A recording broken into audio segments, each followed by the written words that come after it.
This program does not represent the views of this station and may be considered offensive to some listeners. This program may contain mature subject matter, including frank discussions of controversial topics. It is intended for mature, open-minded audiences. Discretion is highly advised. This program is entirely independently produced by and is copyrighted by Frank. It is broadcast here under license.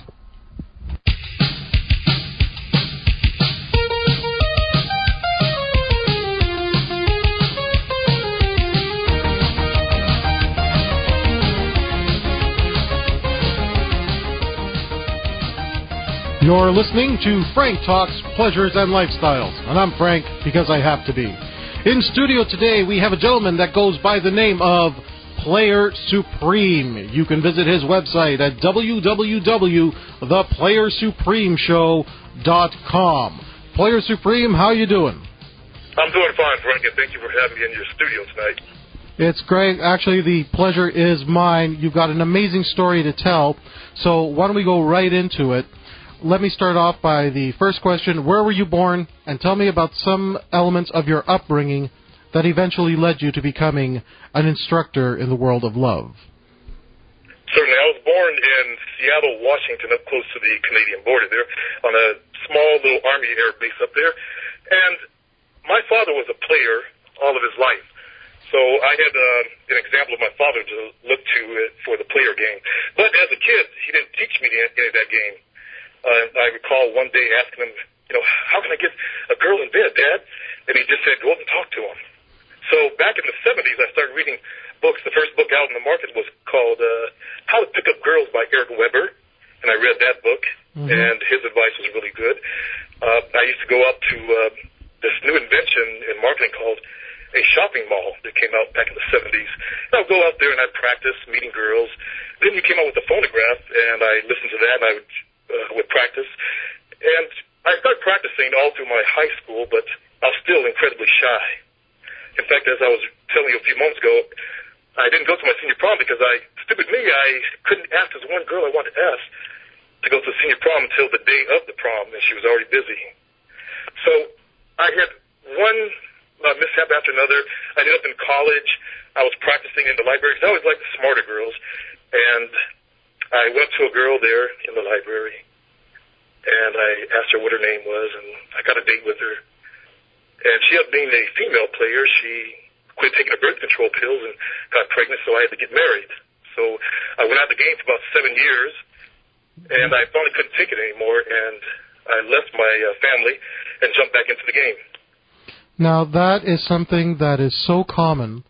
It happens a lot more than people think, where a girl takes a good liking to you, she decides that she's going to trap you, will stop being on the pill, and will tell you that everything is fine, only to one day announce she's pregnant and expects you to step up.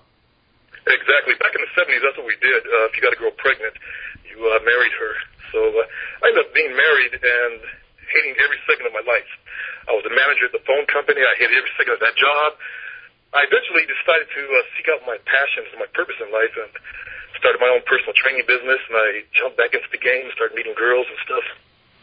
And when you first made that transition back, did anything change from the time when you were younger and seducing? Yeah, women seem to be a little bit more aggressive. In fact, they were very aggressive. I was a fitness instructor, so I had girls come up to me left and right. I didn't really have to chase after them, but I realized this is kind of hurting my money, hunting within my studio. So I started going to the nightclubs, and those girls are much more aggressive out there than they were when I was a kid.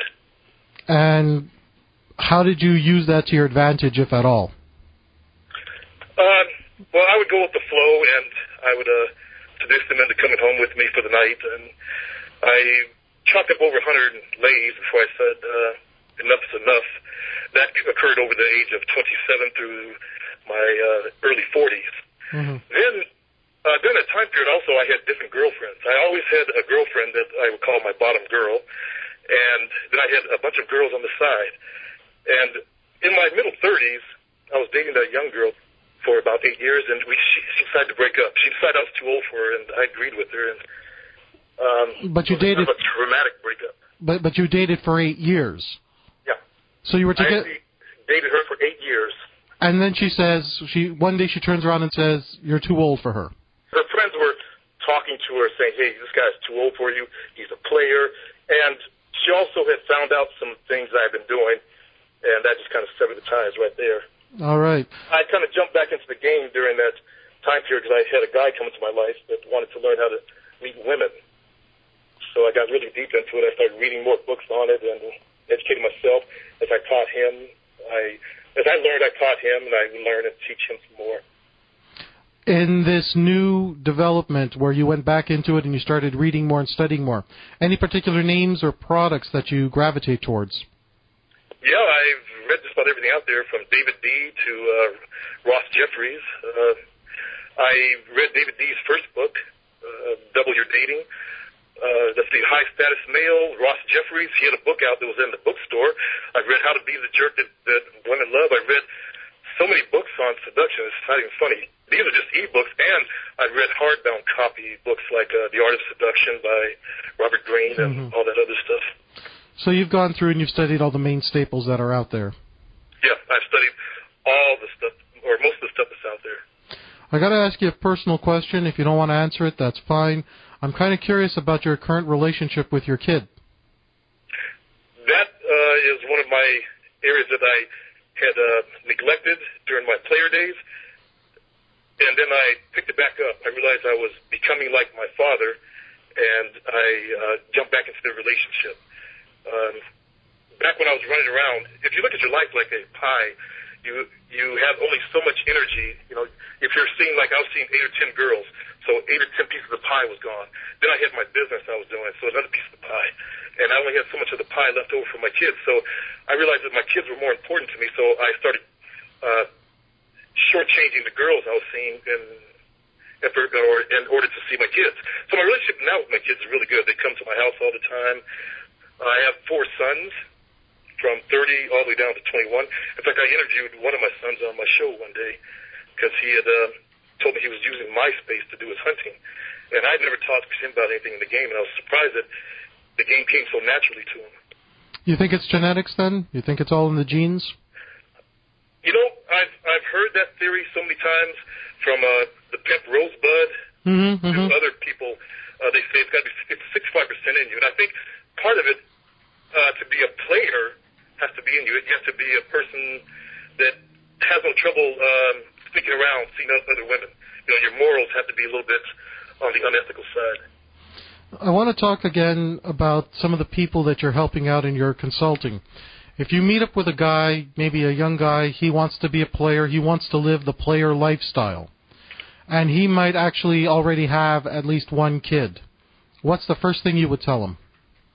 Well, if he has one kid, I would tell him to focus on his kid, because you don't want to be in my situation, end up in your 40s and not having been there when your kids were tiny. There's a whole period of time that I'm missing from my kid's life. So I tell him focus on his kids first. But then, as far as his own personal relationships, I would say, make time for that also. Maybe see 2 girls versus, like I was doing 8 or 9 or 10. Right. There is a documentary out by the Hughes brothers, American Pimp. Yeah, I've seen it. And you mentioned the pimp Rosebud. I'm curious, is Rosebud someone who you've actually met and spoken with, or are you talking about from viewing interviews with Rosebud? I have never met Rosebud. I have posted up to him before. My interest in the pimp game began when that girl I mentioned earlier, the younger one, we broke up. I was in my 40s, and I said, I'm tired of this, having to go out and struggle in the game, always trying to look for women. I want to get more power in the game. So I got on the internet, and I started reading about pimping. As a kid, I'd always admired pimps, and I wanted to be a pimp when I was young.